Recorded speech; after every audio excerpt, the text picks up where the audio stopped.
pretty cool Bluegrass Hall of Fame, Owensboro. Sweet spot. Love coming to Owensboro. Welcome to Sam's Garage, presented by NH Oil Undercoating.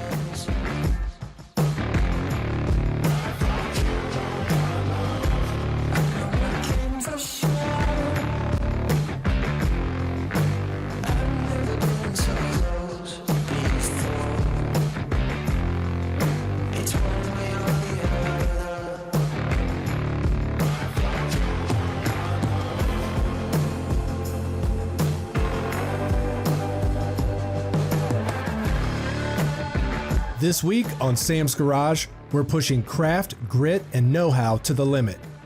First, 135 classic cars take on the Great Race, fighting heat, time, and terrain on a 9-day rally of endurance and grit.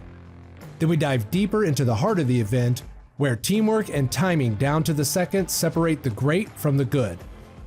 Back at Southfield Classics, we head to their custom upholstery shop, where every stitch and detail turns vintage style into modern luxury. And finally, we fine-tune Lacey's Civic Type R, lower, wider, and ready to dominate the street. We have 135 plus cars in the Great Race. Checkpoints along the way that they don't know in advance, and so the goal is you're going to stay on target. From start to finish, it's like family to me. So keeping it maintained, keeping it running hard, it's a complete family member. It's an experience. All the workers, all the towns that have been welcoming us. Winning an ace in the Great Race is just, it's one of the things that just lifts you up. Were we on time and everybody else was wrong? Were they on time and we were wrong? I guess we'll find out tonight. This is the Great Race. From roadside fixes to hometown pride, teams battle the elements, the clock, and the road itself on a 9-day journey of endurance, precision, and pure passion. I want to say thank you to all our sponsors that make the Great Race filming possible for you all to enjoy at home. One of them being Dan from Rogo Fastener. Not only did he attend the Great Race, but he was also sort of a support crew for everybody last year because his vehicle was equipped with everything that he sold in his company to help you in the field. And he was able to furnish me with a cooler because without the cooler, ice and water, we would not make it through the day. It's 100 degrees in this car and we're going like 300 miles every day.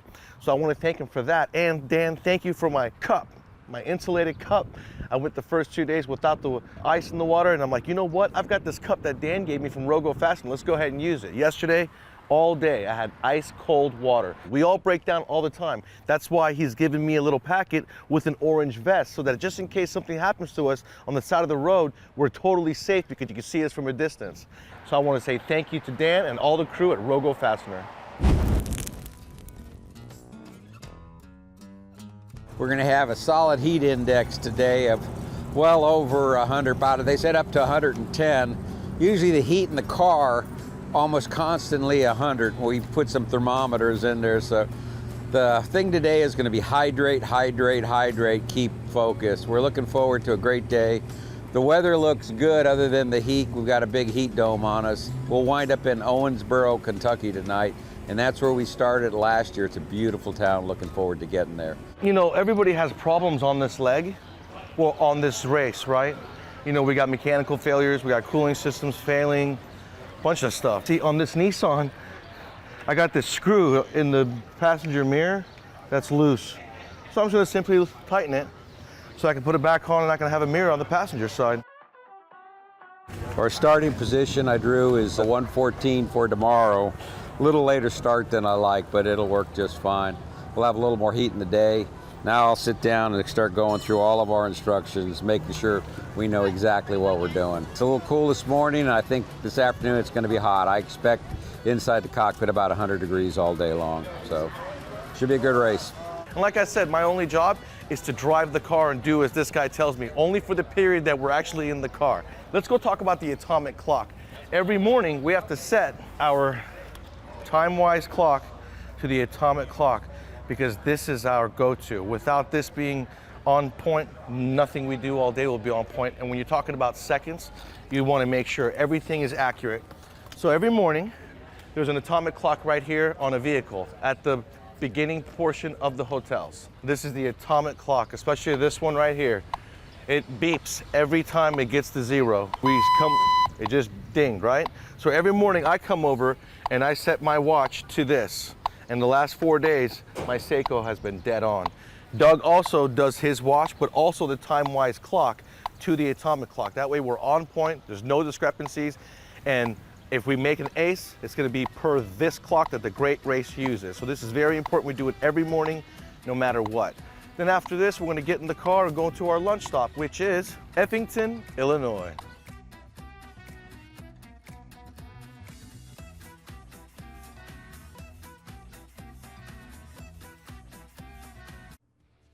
Welcome back to Sam's Garage, presented by NH Oil Undercoating. The Great Race runs on precision, passion, and perfect timing. From setting clocks to the second, to tackling rain, trains, and back roads, every checkpoint is a test of focus and teamwork. Proof that in this rally, every second counts. The Great Race is brought to you by Rod End Supply. We don't just sell them, we race them. It takes a lot of people to put on the Great Race. We've got hundreds of volunteers that come along with us every year to do the stops, lunch stop and night dinner stop. Separate crews set up for lunch and dinner.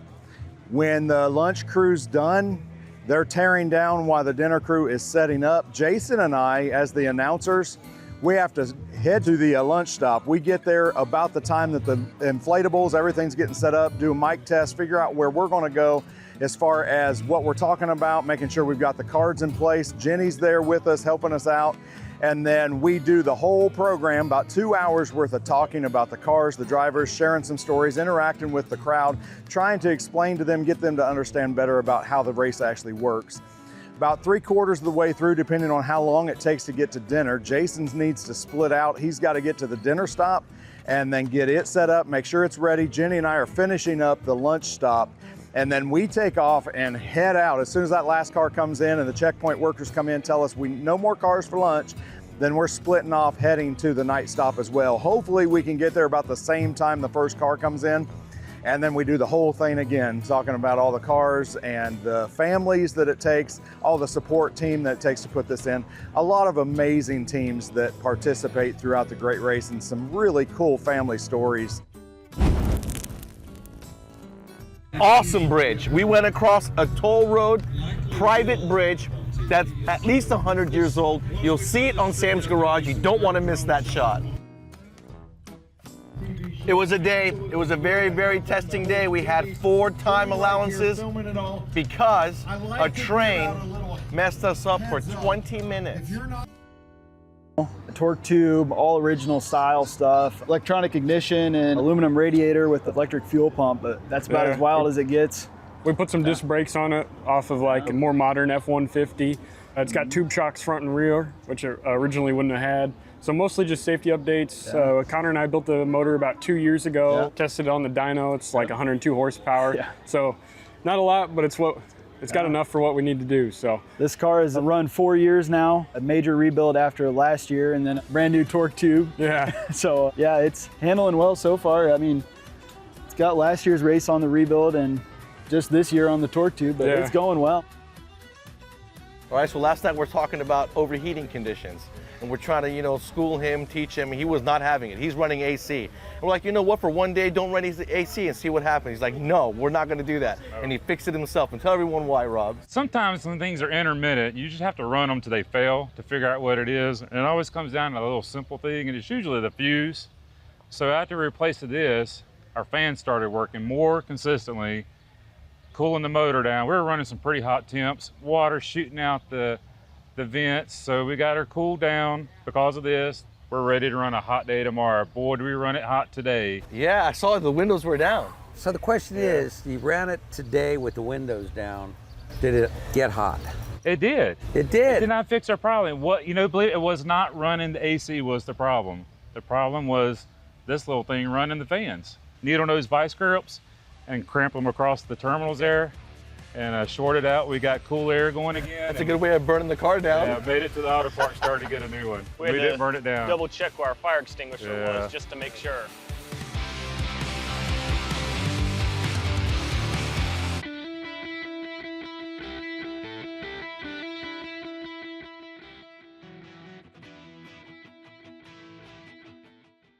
we went to our chemist and we said, we'd like to make this more effective, peppermint oil, what else can we do?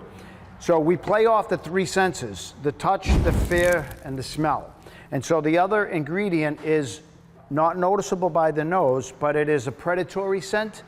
So they think there is a cat or something in the area. We think it's pretty effective. We did some independent laboratory testing and we ran the test twice. Like I did it the first time and I said, okay, let's try setting up different. And this test is available, and he wants to see it, I'll give you the whole test result.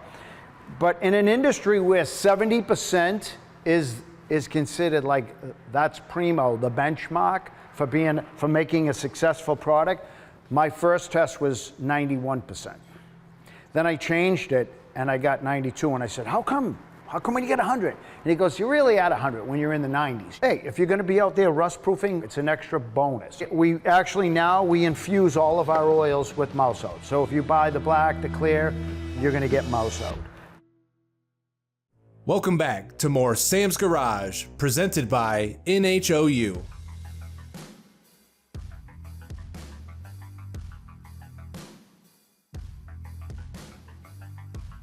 We're inside the shop, within the shop. Southfield Classics Custom Upholstery Division. From hand-stitched seats to fully integrated tech, every detail is built in-house for luxury, comfort, and quality. Classic craftsmanship meets modern perfection. All right, so this is the shop that no shop has, right, Dan? That's absolutely correct. This is the upholstery shop. It's within Southfield Classics.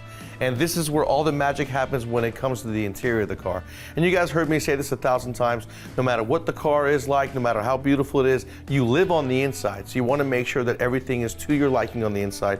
And I just went to Auburn, Indiana, and I just found out about Duesenbergs, and I had no idea that the chassis were all built in 2 years and that you put the body on it. Same thing here at Southfield. Correct. So, and as you know, body by Fisher, that's what Fisher was, a body company. So what we kind of do here is that bespoke sort of idea and that process where, as you've seen, we do the cabs separately and individually by hand. But it comes back to the upholstery. The interior's part of it. Like he says, you live in the interior. So for the most part, when you're riding, you want it to feel comfortable and feel like you like it. We use all high-end quality leathers. We design our interiors in-house. My background was in upholstery. My father was an upholsterer before me, so I kind of take all of those processes and brought them to the new Southfield Classics and SC31T. We draw everything out by hand. We stitch everything out on our machines. And you guys, you can completely customize your truck to your needs. You can pick out the color of the interior, pick out your accents, you can pick out your wheels, your suspension, the ride height, all that stuff. Basically every aspect of it, you can come in, you sit down with us, and we kind of get a game plan of how we want to move forward. What we try to do is a lot of high-end materials to give them that comfort. And when you look at the interior of those trucks out there, they look so OEM, and it's all done by hand from scratch. All done by hand from scratch. We pattern our own seats and seat covers. Like I said, I'm kind of old school. That's what I learned on. So I kind of do it the old way. The guys that we have in-house that we're training, we do it the old way. And that's how you control your quality, right? Correct. That's how you control the time that it takes to spit something out, is because it's all right here under one roof. That's right. It's all about quality control and controlling the time frames. And let me tell you, the most impressive part about this entire deal is the fact that you can have what you're talking about right now. There are others out there who build hot rods in the same manner, but it takes 5 years. If you're lucky. Yep. And you guys are going to be able to spit them out in 6 months with the same quality. With the same quality.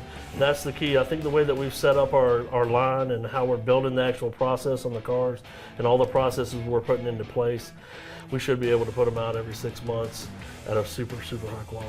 This is basically the upholstery is the last part of the job, right? It's the last thing that goes in. It's one of the most important, like we just talked about, but it is the last thing that goes in. But we try to make sure that it's the same quality as anything that can go on the outside or under the hood. Now within that interior, do I have the option of a power window or not? Yeah, so you got power windows. They all come standard with power door locks. It has an alarm system that's already pre-installed for every vehicle.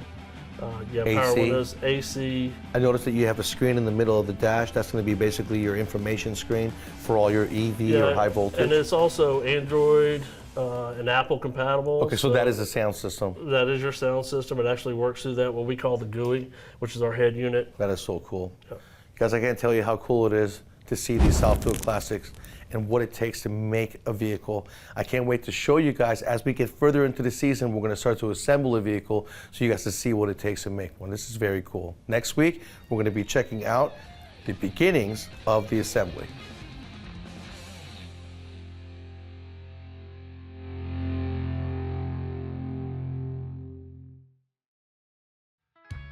Welcome back to Sam's Garage, presented by NHOU.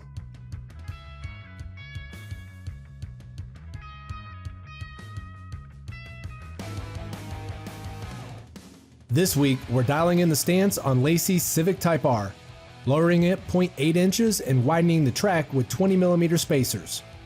It's precision, performance, and pure style, turning championship white into track-ready perfection. All right, so this is the week that we take this beautiful championship white Civic Type R and lower it. We're only gonna lower it 0.8 of an inch front and rear, and we're gonna widen the stance with spacers about 20mm. It's gonna look really good, complementing the horsepower that we just upgraded on the car.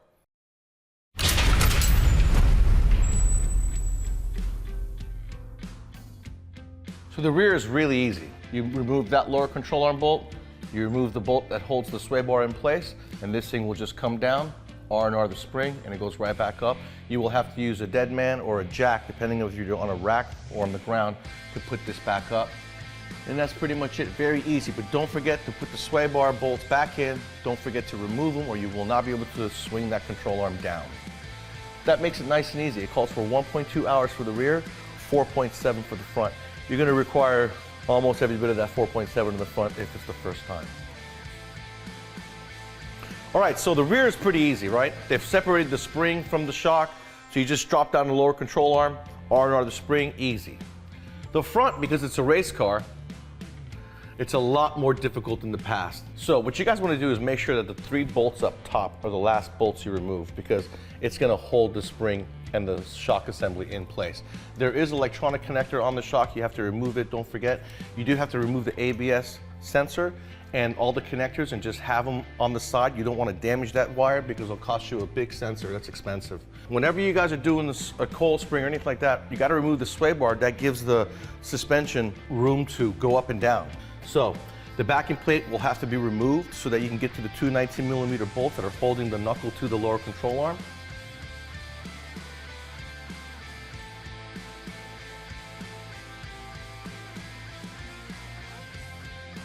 Then, when you're doing the spring R&R, you do have to use a compressor to remove the spring, but the new H&R spring is pretty compressed already. It doesn't have as much rate as this does, so therefore you can sandwich it together without the compressor. H&R does such a good job that the rubber insulators that are from the factory, they go back onto the new spring and they get back into the orientation of the lower and the upper, so it's pretty hard to mess that up. But still make your line because that's what you're supposed to do.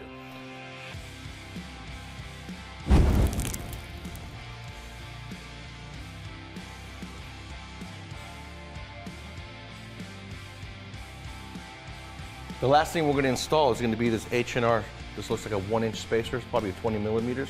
This is a nice spacer. It's centered for the hub. It's also got tapered holes for the nuts. So once you install it, it's going to be completely centered. You want to make sure there's nothing behind it. That's going to give us the stance that we're looking for. 1 inch further track. It's going to bring the tires flush with the fender. It's going to make it look a lot more aggressive. First, I want to say I'm glad you decided to come to work. Yeah. It's pretty good. She's not feeling very good. But she came just in time because this was the worst suspension job I've done. Especially on a Honda, that was crazy. It's gonna take every bit of 4.7 hours in the front. Actually, it didn't take about 2. So, but it calls for 4.7. It looks so good though, look at it, right? Yeah, looks great. The extra width of the wheels lined up with the fenders, the subtle drop, 0.8 of an inch. So, it looks good, doesn't it? Looks great. I think she's gonna love it. Next thing we gotta do is go down and drive it, make sure everything is good, break in the suspension. But I think Lacey's gonna be very happy. I think so too. I think it's time to go buy one myself, huh?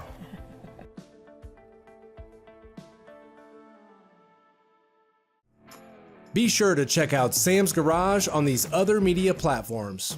Send us questions and feedback to info@samsgaragetv.com. From vintage rallies to custom cabins and today's street machines, Sam's Garage lights up every lane of car culture. Thanks for watching, And whether it's old school or next gen, keep it about skill, style, and speed.